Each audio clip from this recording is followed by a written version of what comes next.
بسم الله الرحمن الرحيم الحمد لله رب العالمين وأصلي وأسلم على المبعوث رحمة للعالمين محمد وآله وصحبه والتابعين وتابعيهم بإحسان إلى يوم الدين سبحانك لا علم لنا إلا ما علمتنا إنك أنت العليم الحكيم اللهم علمنا ما ينفعنا وانفعنا بما علمتنا وزدنا علما اللهم لا سهل إلا ما جعلته سهلا وأنت تجعل الحزن إذا شئت سهلا وأنت تجعل الحسن إذا شئت سهلا اللهم ألهمنا الصواب وما توفيقي إلا بالله عليه توكلت وإليه أنيب ولا حول ولا قوة إلا بالله العلي العظيم.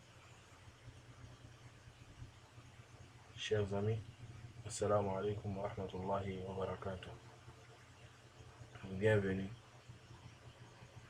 dans notre programme Aide, Service, Éducation. Dans cette rubrique ou dans cette matière, chers amis, chers camarades, nous allons étudier ensemble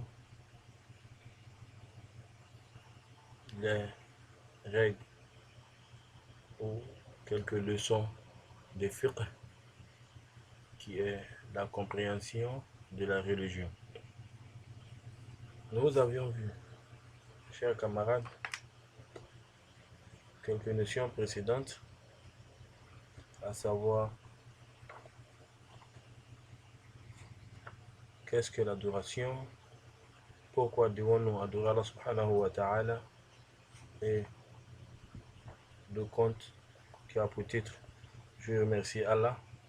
Et nous avions vu un dernier point, que gagnons-nous avec l'adoration?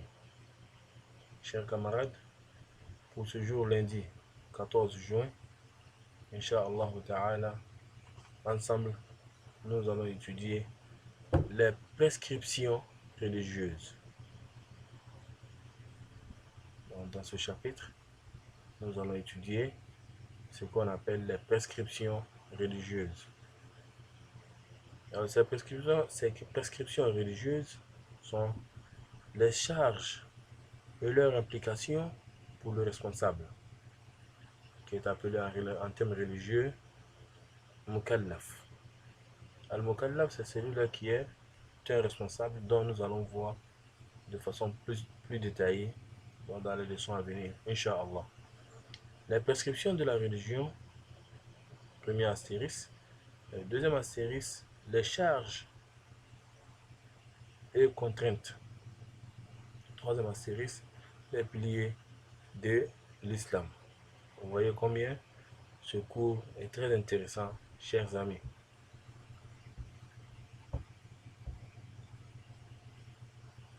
Et voici ici notre petite Adja, face à la de nos soeurs et de nos filles, des Adja, des véritables Adja, un jour, Inch'Allah. Et ici, voici, comme vous pouvez constater dans cette image, derrière ces hommes d'Allah subhanahu wa ta'ala, dont nous avons la maison sacrée à la forme cubique qui est la Kaaba. Et voici les Laji et les Hadja, face à la de vous et de moi, de tous, des Hadja et des Laji. Dites Amin. Chers amis, ici, nous allons commencer par le premier thème, le chemin du paradis. Mu'adh radiyallahu anhu rapporte: j'ai dit une fois, ô messager de Dieu, sallallahu alayhi wa sallam, indique-moi une œuvre qui me fasse entrer au paradis et qui m'éloigne du feu. Il, sallallahu alayhi wa sallam, c'est-à-dire le prophète, dit: tu viens de m'interroger sur une très grosse affaire qui est pourtant aisée pour qui Dieu l'a rendu aisée, qu'Allah la rende aisée pour nous. Tu adores Dieu sans rien lui associer et tu fais correctement la prière. Tu t'acquittes de l'aumône légale, c'est-à-dire la zakat. Tu jeûnes le mois de Ramadan. Tu fais le pèlerinage si tu en as des moyens. Remarquez bien, chers amis, le conditionnel qui est si. Puis, il, sallallahu alayhi wa sallam, le prophète, ajouta: veux-tu que je t'indique les portes du bien? Le jeûne est un bouclier contre le feu de l'enfer.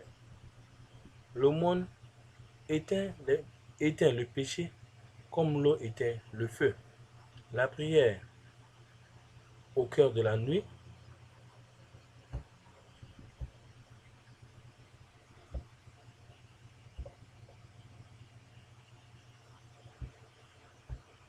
la prière au cœur de la nuit.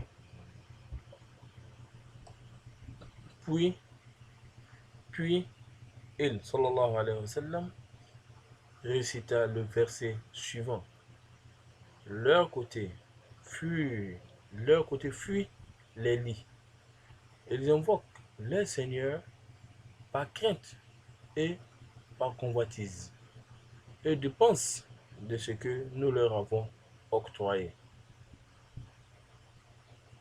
Aucun être, aucun être ne sait ce qu'on a caché pour eux comme source de sérénité profonde, comme source de sérénité profonde, en récompense de ce qu'ils faisaient. Ça, ce verset, on le trouve dans la sourate 32, la sourate la consternation, versets 16 et 17. Le verset en arabe, أعوذ بالله من الشيطان الرجيم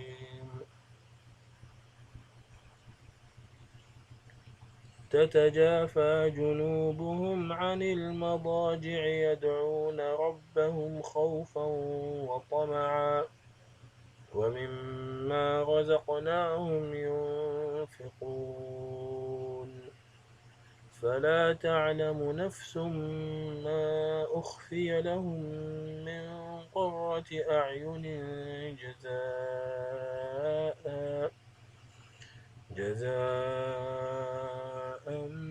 بما كانوا يعملون.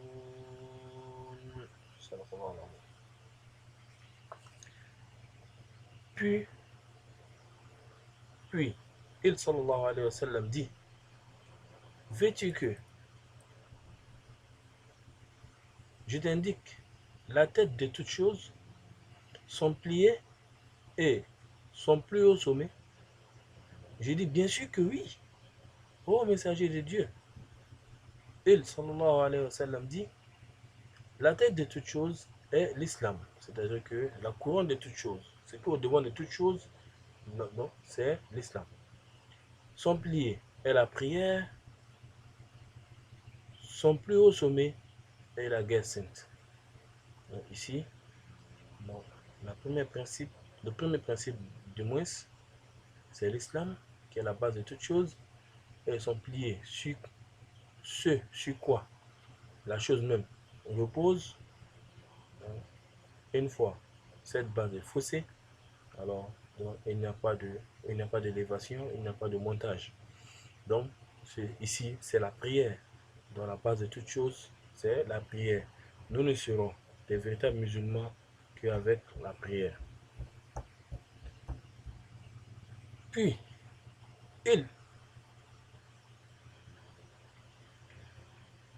sallallahu alayhi wa sallam, dit, veux-tu que je t'indique l'élément essentiel de tout cela?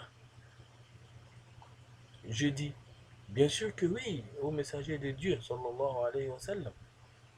Il, sallallahu alayhi wa sallam, saisit sa langue et dit, mets un frein à celle-ci. Fais attention à ta langue. Je dis, ô messager de Dieu, sallallahu alayhi wa sallam, sommes-nous donc punis pour des simples paroles que nous disons? Retenez bien ceci. Je dis, ô messager de Dieu, sallallahu alayhi wa sallam, sommes-nous donc punis pour des simples paroles que nous disons? Il, sallallahu alayhi wa sallam, dit, que ta mère te perde. Les gens sont-ils jetés sur leur visage dans le feu de l'enfer pour autre chose que pour la récolte de leur langue, c'est-à-dire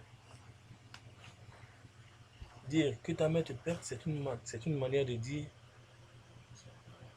oh toi aussi. Est-ce que les gens iront en enfer pour d'autres choses que les langues, comme nous le disons, ou comme l'a dit les philosophes, la parole libère et la parole condamne. Alors donc l'être humain doit vraiment faire attention à ses propos, à tout ce qu'il dit.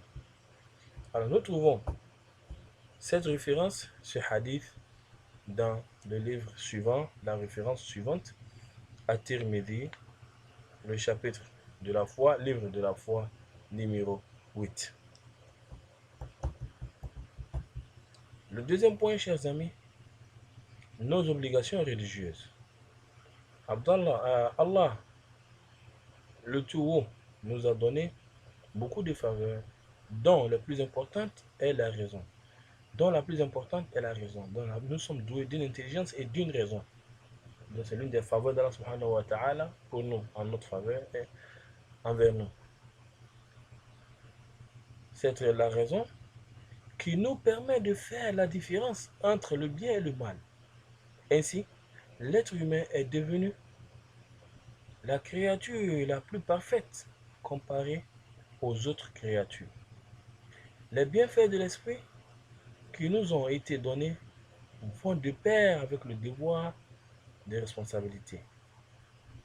Car Allah le Très-Haut, qui nous a donné tous ces bienfaits, ne les a pas laissés incontrôlés et irresponsablement. Il nous a ordonné ce qui est bon et profitable pour nous et nous a interdit ce qui est mauvais et nuisible.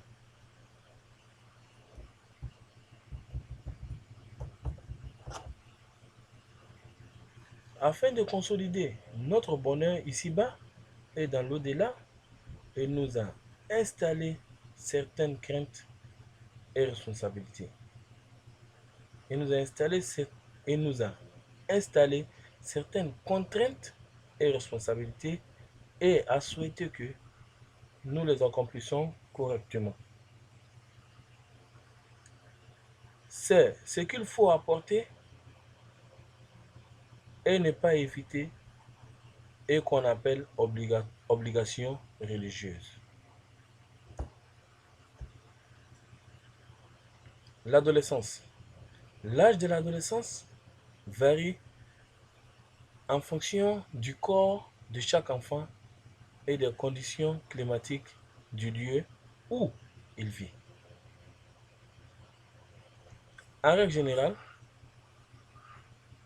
l'âge de l'adolescence est situé entre 12 et 15 ans chez les garçons et 9 et 15 ans chez les filles. Cependant, il arrive souvent à des garçons ou à des filles qui ont l'âge de 15 ans de ne pas manifester des signes d'adolescence. Ces enfants doivent toujours se comporter de la même manière que les adolescents et obéir correctement aux recommandations de l'islam. Qu'est-ce qu'un mukallaf, chers amis? Qui, pour nous répondre à cette question très rapidement?